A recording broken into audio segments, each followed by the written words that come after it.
Bonjour Carole. Bonjour. Alors aujourd'hui, nous allons aborder un thème qui est vraiment dans l'air du temps. Plus personne ne veut vieillir à notre époque, hein, notre époque de jeunisme absolu. Un peu vrai, oui. Hein. Alors, vous nous dites,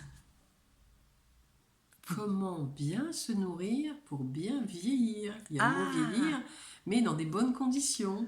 d'accord. Et pour devenir de beaux centenaires qui gambadent. Voilà, et pas bourrés de rhumatisme. Ah, d'accord. Donc vous nous en faites la promesse, hein. Absolument, absolument. Il faut mettre les choses en place aussi.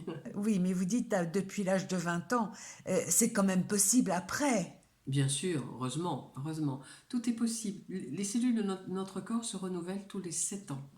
Donc si on fait les choses bien, en 7 ans, les cellules sont toutes neuves.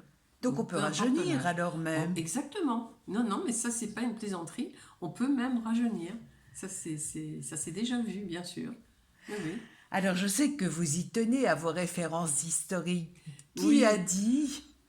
alors c'est Hippocrate, bien sûr, qui est le père de la médecine, et je dirais même le père aussi de l'alimentation naturelle, parce qu'il est né 460 avant Jésus-Christ, et il prenait déjà énormément de fruits et de légumes dans son alimentation. Et il était tout à fait pour le jeûne, pour l'époque, pour régénérer les cellules. Et il a vécu quand même jusqu'à 90 ans pour l'époque. Je trouve que c'est quand même remarquable. Parce que de nos jours, déjà, quelqu'un qui vit jusqu'à 90 ans, on dit c'est pas mal. Mais à cette époque-là, où il y avait quand même certainement des maladies incurables, je pense, je ne sais pas, mais je pense, et qu'il soit âgé à ce point et en bonne forme apparemment, il préconisait déjà énormément de fruits et légumes. Il devait l'appliquer pour lui aussi, je pense. Alors est-ce que c'est vrai qu'il aurait dit que la nourriture soit ton seul médicament? Absolument, absolument. Et quand j'ai fait mes études de naturopathie, notre grand professeur nous le disait tout le temps, tout le temps. Votre médicament, il est dans votre assiette, donc ça revient au même. D'accord. Et alors qu'est-ce qu'il y a dans mon assiette pour vieillir en bonne santé, en bonne forme et devenir un vieillard gambadon Gambadant est beau, est et beau. belle? Parce que c'est belle, belle et beau, parce que c'est pas parce qu'on vieillit qu'on devient moche. Il y a trop cet aspect maintenant dans les magazines, partout. Il faut être jeune, c'est pour ça aussi que les femmes souffrent beaucoup de ça, je trouve, parce que il faut pas vieillir, il faut rester jeune, il faut se montrer performant. Voilà. Donc on peut mettre des choses en place vraiment sans passer par le bistouri, pas forcément. Voilà. Alors, qu'est-ce qu'il faut manger? Ça, c'est très important. Voilà, très, très Parce important. qu'on peut manger quand Oui, même. ah ben oui, heureusement qu'on peut manger. On va pas vivre d'amour et d'eau fraîche, quoique Ça le serait jeune pas mal hydrique, non ça plus, serait pas oui. mal non plus.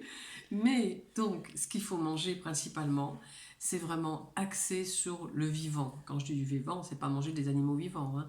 C'est manger du vivant au niveau des fruits et légumes pour avoir le maximum de vitamines, d'oligo-éléments et d'antioxydants. Donc, les fruits et légumes, il ne faut pas hésiter à en consommer, allez, 300 grammes pour les fruits et 500 grammes pour les légumes par jour. Donc, en petit pense-bête, une pomme fait à peu près 150 grammes, une poignée de cerises fait 150 grammes, une douzaine de fraises aussi fait 150 grammes. Non, excusez-moi, une grosse pomme fait 250 grammes, c'est beaucoup plus lourd. Enfin, quand même, ça rentre dans le cadre d'une alimentation équilibrée. Et les légumes, 500 grammes par jour. Donc, qu'on va bien sûr préférer le plus possible cru et cuit, donc toujours une partie de cru pour avoir justement des éléments vivants et des organismes vivants pour digérer, hein, parce qu'on ne peut pas digérer qu'avec du cuit. On fait des flatulences, on fait des fermentations intestinales. Alors la préférence de la cuisson pour ceux qui vont être cuits, c'est la préférence vapeur douce, hein, ou bien à l'étouffer, ou bien cuite au four. Voilà. Et pour donc 500 grammes par jour, donc c'est déjà un beau volume. Alors la publicité qui est bien sur la base de manger 5 fruits et légumes par jour, c'est une bonne chose. Mais ce qu'il faut savoir aussi, c'est qu'on n'a pas précisé la qualité des fruits et légumes. Il faut quand même aller le plus possible vers les fruits et légumes biologiques pour ne pas avaler tous les pesticides et les insecticides et les fongicides qui sont avec. Sinon, on avale une usine chimique en même temps que de manger ses fruits et légumes. Donc, ce qui n'est pas le but, évidemment. Bien. Alors, on les cuit à la vapeur, vous nous avez dit, et Oui. au four et en soupe aussi. Et en soupe aussi, exactement. On peut faire des soupes, et ça, là, ça fait un légume cuit. Alors, il ne faut pas archi cuit, mais une soupe avec les légumes qui sont raisonnablement cuits. Et en hiver, on peut donner la préférence aux soupes chaudes. Et l'été, on peut aussi faire des soupes froides. C'est très très bon. Des soupes de courgettes, des soupes de petits pois, ou le fameux gazpacho pour ceux qui consomment des tomates. C'est très bon aussi, avec du concombre et de la tomate. On peut mettre un peu de poivron rouge et passer au mixeur. C'est des soupes froides qui sont délicieuses. Voilà. Et on peut aussi, pour ceux qui veulent, consommer des jus de légumes, alors soit fait maison, soit acheté en produits bio. Un verre de jus de légumes correspond à peu près à une assiette de crudité. D'accord. Alors, quels sont les légumes à privilégier pour rester jeune? Alors, pour rester jeune, toujours des légumes très colorés, verts ou colorés. Alors, déjà, tous les légumes verts, les choux, toute la famille de choux. Alors, il y a les choux verts, il y a les choux rouges, il y a les choux frisés, il y a le chou-fleur. Enfin, le chou-fleur est blanc, mais maintenant, il y a des choux romanesco qui sont légèrement rougeâtres. Les courgettes, les poireaux, les brocolis, qui est un antioxydant absolument magnifique, anti-cancer, avec des vertus anti-cancer. Les petits pois. Donc, il y a énormément les poireaux, ça on l'a dit, qui peuvent être pris en soupe ou bien froid en vinaigrette. Il y a plein de façons de les faire, mais vraiment d'accentuer de la betterave rouge crue ou cuite. Hein, c'est très très bon, et pour l'organisme et pour le côté antioxydant. Et alors, je fais ma sauce avec quoi? Alors la sauce, très bonne question, c'est très important. On ne prend pas n'importe quelle huile, pas la première huile qui vous tombe sous la main au supermarché. Que des huiles de première pression. Alors à froid, c'était l'ancienne version des étiquettes. Maintenant, c'est un petit peu plus difficile à trouver parce que c'est un nouveau décret de la loi européenne. Il n'y a plus trop la pression, la mention, pardon, première pression à froid. Mais en réalité, c'est quand même des premières pressions à froid. Donc, toujours des bouteilles de verre, c'est déjà un gage de qualité. Tout ce qui est bouteilles plastiques, c'est des huiles raffinées, donc ça vaut plus rien. Si pour graisser la chaîne du vélo, si on veut, mais pas pour mettre dans l'assiette. Donc, huile d'olive, première pression à froid. Éventuellement de l'huile de colza, on en parlera après, comme par rapport aux oméga 3. Et quelque chose qui est très important à utiliser, qui est quelque chose de magnifique, c'est l'ail. Alors l'ail, on en consomme cru dans les salades l'été, mais on s'aperçoit qu'en hiver, on en consomme quand même beaucoup moins. On mange moins de crudité, ce qui n'est pas très bien non plus, parce qu'il faut s'adapter aux légumes de saison. En hiver, on peut manger du cru aussi. Et consommer l'ail, alors il y a une petite recette assez facile à faire, c'est de faire confire l'ail. Donc on prend une dizaine, douzaine de gousses, enfin selon la consommation de la famille, on les épluche et on les fait confire dans de l'huile d'olive à petit feu, à basse température, pendant 30-40 minutes. Et cette gousse va être confite et on va la conserver dans un bocal de verre avec un tout petit peu d'huile d'olive dedans et au réfrigérateur. Et on peut avoir pour 15 jours, 3 semaines, ça ne s'abîme absolument pas. On a de l'ail disponible. Et l'ail, c'est quelque chose qui est absolument... C'est un super aliment, c'est reconnu dans plein de textes. Et c'est un antioxydant absolument magnifique. C'est un antiputride, c'est un antifongique. Dans le temps, on disait bien que de prendre de l'ail et de donner de l'ail aux enfants qui avaient des vers, c'était radical. Ça l'est toujours, mais c'est passé de mode. D'accord. Ok. Et alors, j'ai entendu dire qu'il y avait également des oméga 3 possibles. Mais c'est quoi? Expliquez-nous ce que sont les oméga 3 et si c'est vraiment une protection. Oui, absolument. Alors les oméga 3 font partie, si vous voulez, des huiles insaturées. Donc, dans notre corps, tout le monde connaît l'histoire du cholestérol, on a le bon et le mauvais cholestérol. Bon, c'est un petit peu pas très juste de parler comme ça, mais pour dire les choses simples, entre le HDL et le LDL. Et c'est pareil pour les huiles. Il y a des huiles qui sont riches en oméga 3, d'autres en oméga 9, d'autres en oméga 6. C'est l'oméga 3 qui est à privilégier parce que l'oméga 3 est un protecteur cardiovasculaire, un protecteur contre le cancer, et notamment le cancer du côlon surtout, contre les phénomènes de dégénérescence, ça peut être la DMLA au niveau des yeux, et même également les problèmes d'Alzheimer. Pourquoi? Parce que ces oméga 3 sont des acides gras polyinsaturés et qui vont nourrir le cerveau, nourrir nos cellules du cerveau. Le cerveau, c'est une masse de gras, c'est du gras le cerveau. Donc il faut nourrir toutes ces cellules du cerveau et nourrir nos neurones par la même occasion. Donc c'est indispensable à la vie qu'on ait des oméga 3 dans notre nourriture. Et alors, je vais les trouver où, moi, ces oméga 3? Bonne question. Alors dans plein de choses. Donc déjà, dans certaines huiles de première pression à froid, notamment l'huile de colza, l'huile de lin, il y en a beaucoup aussi, dans l'huile de noix. Alors après, on peut en trouver dans notre nourriture. On en trouve principalement en très grosse quantité dans tous les poissons gras. Donc c'est quelque chose qu'on va privilégier dans notre équilibre alimentaire, de consommer du poisson gras de préférence 2 à 3 fois par semaine. Plus on mangera de poisson, moins on mangera de viande.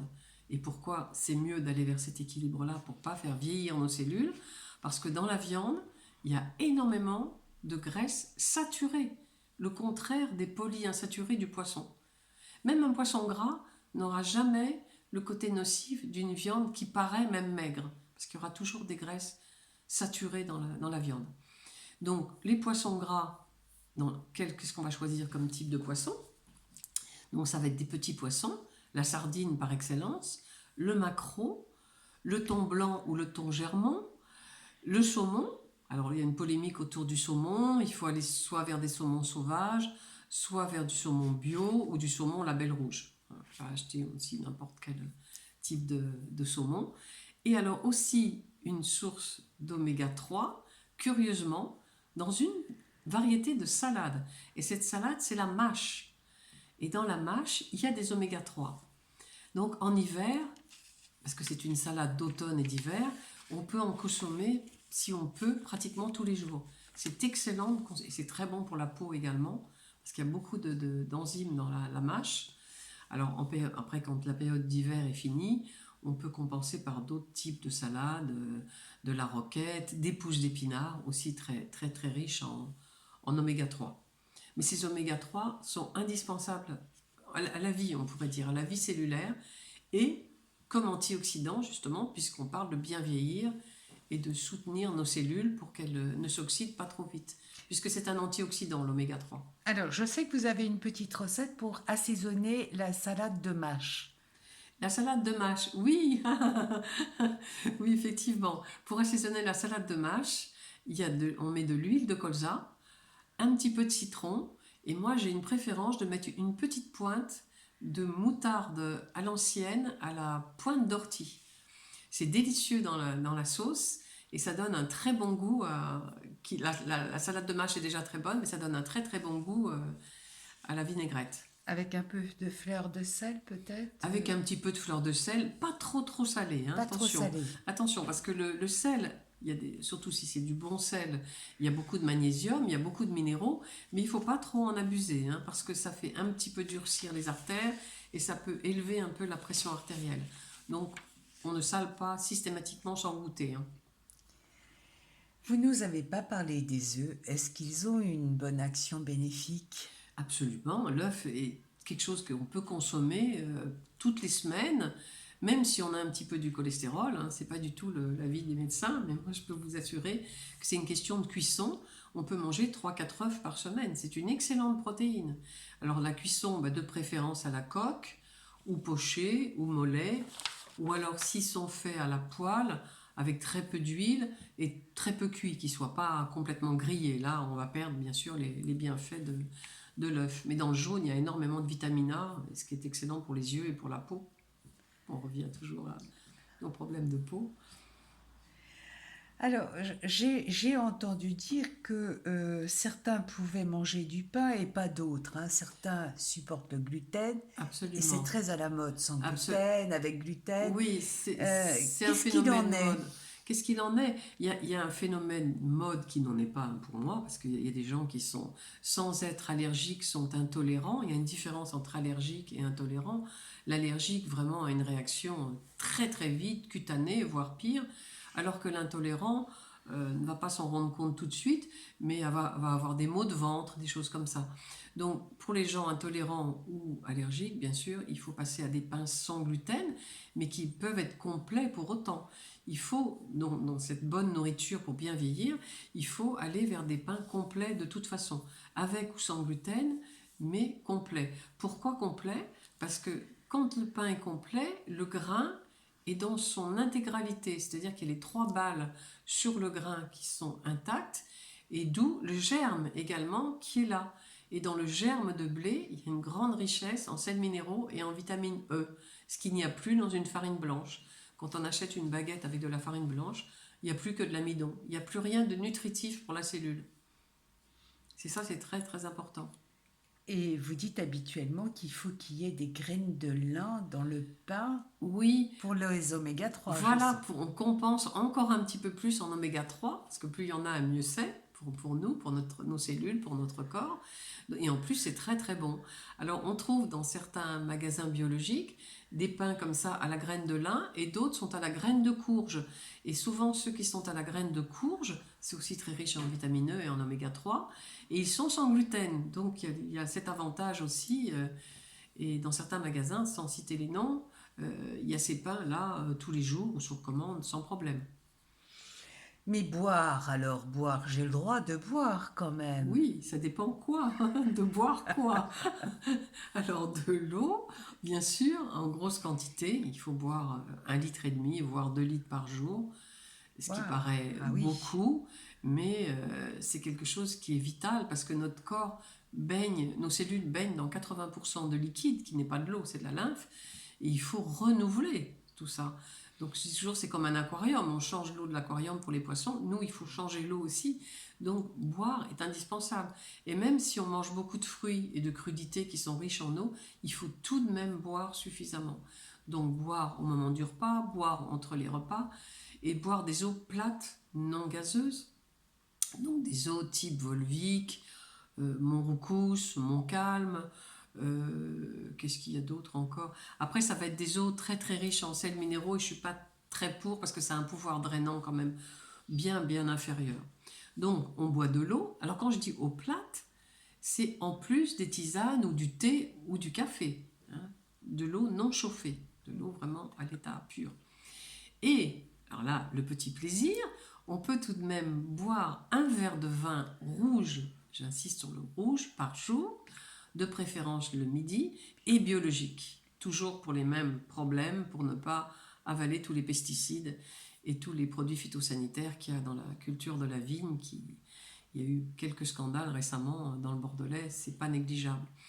Alors, pourquoi du vin rouge? Parce que dans le vin rouge, il y a énormément de polyphénol et une molécule qui est très intéressante, qui est le réservatrol. Ce réservatrol, c'est un antioxydant très puissant. Et d'ailleurs, il y a pas mal d'articles qui ont paru, même de livres, sur les bienfaits du vin rouge. Après, bon, c'est une question de quantité. Il ne faut pas se mettre à boire une bouteille par jour, évidemment. Mais un verre de vin rouge, même sur des sujets, comment je dirais, bien portants et sportifs, ça ne fait pas de mal. Par contre, on reste que dans le vin rouge. C'est pas du tout, il n'y a pas de réservatrol dans le vin blanc, ni dans le rosé, ni dans le champagne. Malheureusement, on arrive vers les fêtes, il va y avoir un peu de ces boissons-là. Mais par rapport au thème du jour, le vin rouge n'est pas du tout interdit. Du tout, du tout. Donc, une fois que j'ai bien mangé, Oui. je vais pas me coucher, c'est ça. Vous nous dites non, non, non. Non, non, non, non, non, non, non, pas du tout. Il faut faire un petit peu d'exercice. Alors, l'exercice, c'est au quotidien. C'est pas une fois tous les 15 jours. Au quotidien, et l'exercice le mieux pour notre corps et le moins cher, où on n'a pas d'investissement, c'est la marche à pied. Ah, ben il y a Donc, les chaussures quand même. il y a les chaussures, bon, on marche pas pieds nus dans la rue non plus, hein. Quoique, Oui, mais ça certains s'use moines, les chaussures. ça s'use, oui, comme la chanson. km à pied. Ça use. Mais non, mais blague à part, il faut marcher 30 minutes par jour. C'est rien, 30 minutes par jour. C'est très très vite fait, on s'en rend pas compte. En faisant une course, en allant quelque part, ou chez des amis, On en peut le sortant faire de en son plusieurs travail. fois dans la journée alors. Les 30 minutes, ça n'est Oui, pas d'affilée. non, on peut les répartir, bien sûr.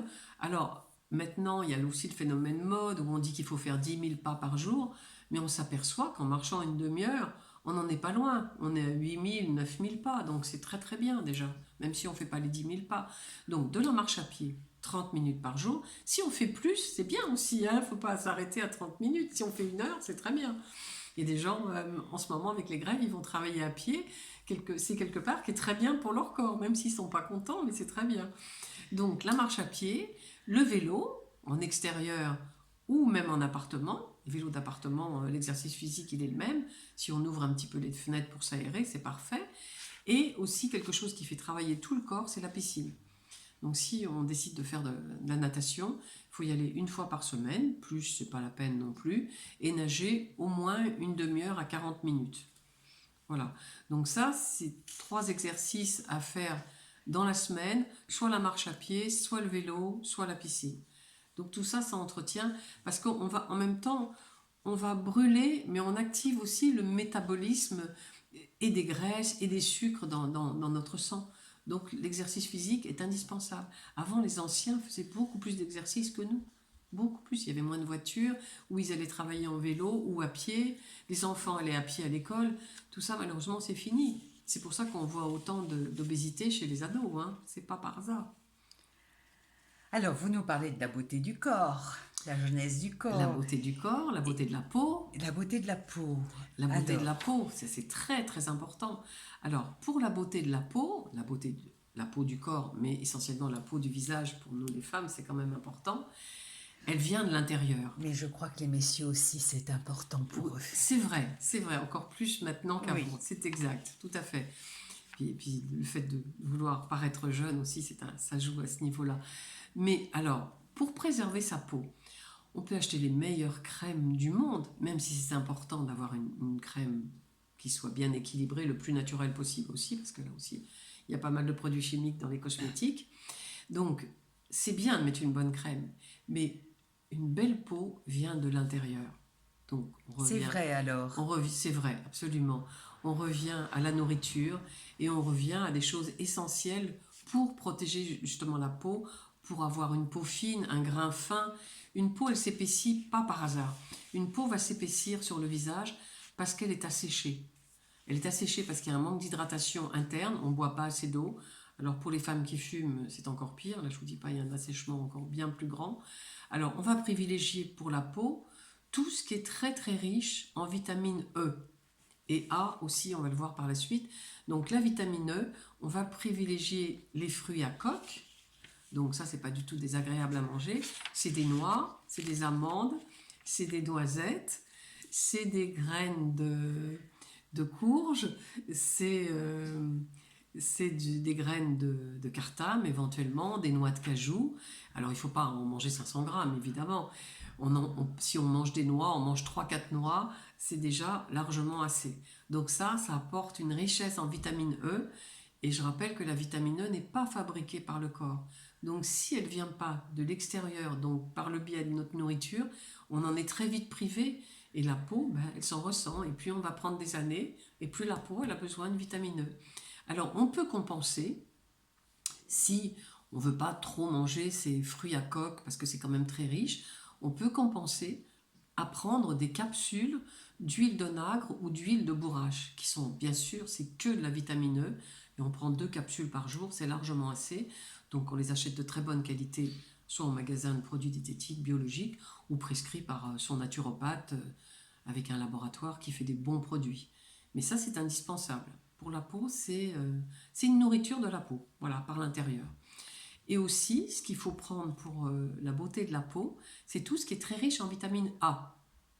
Voilà, alors la vitamine A, on va la trouver dans tout ce qui est très coloré, que ce soit des fruits, que ce soit des légumes.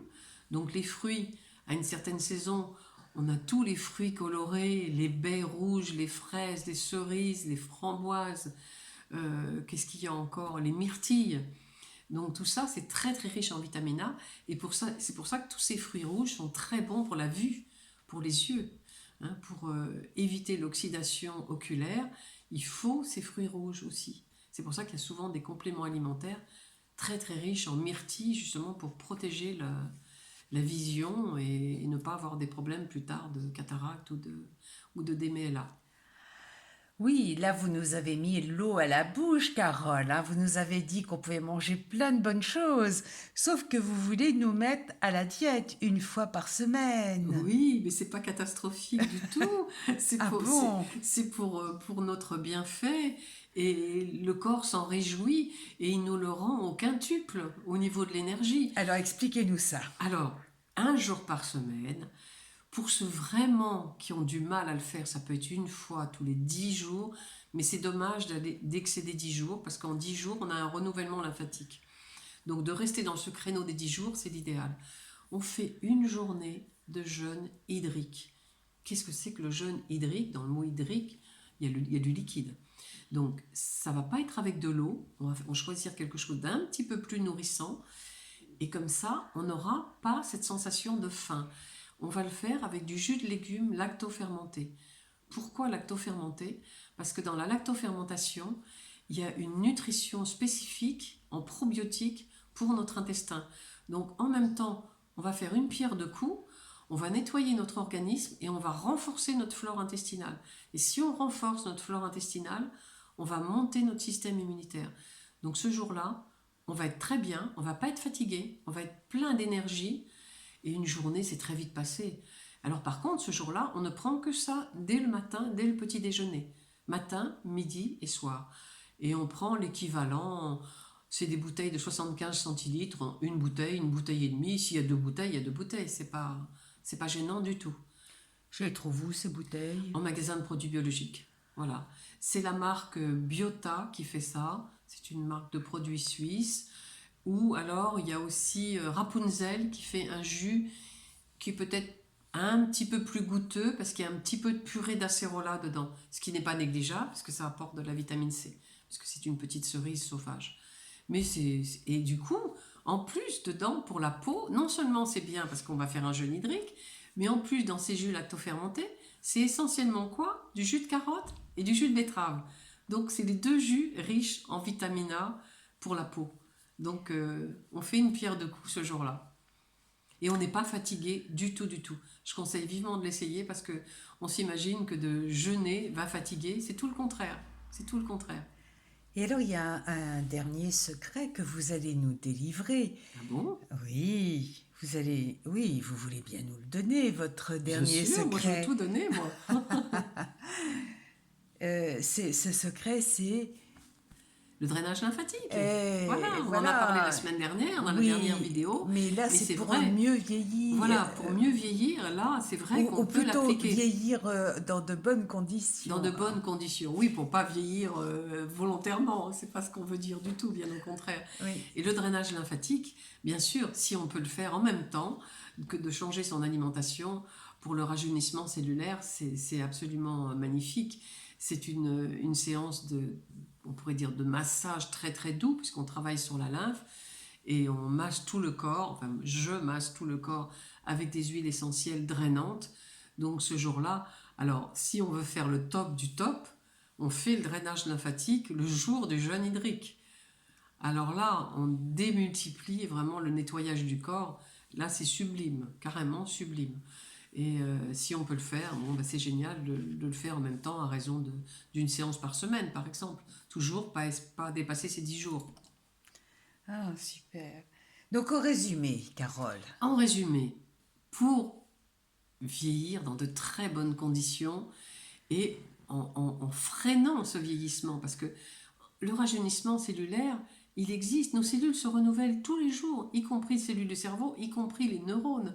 Il faut arrêter de dire que des fois on entend de la part du corps médical: oh ben j'ai des rhumatismes à plus de 50 ans, mais c'est normal madame. Non, c'est pas normal, non, non, moi je m'insurge contre ça, c'est pas normal du tout. On peut vraiment ne pas avoir tous ces problèmes dus au vieillissement.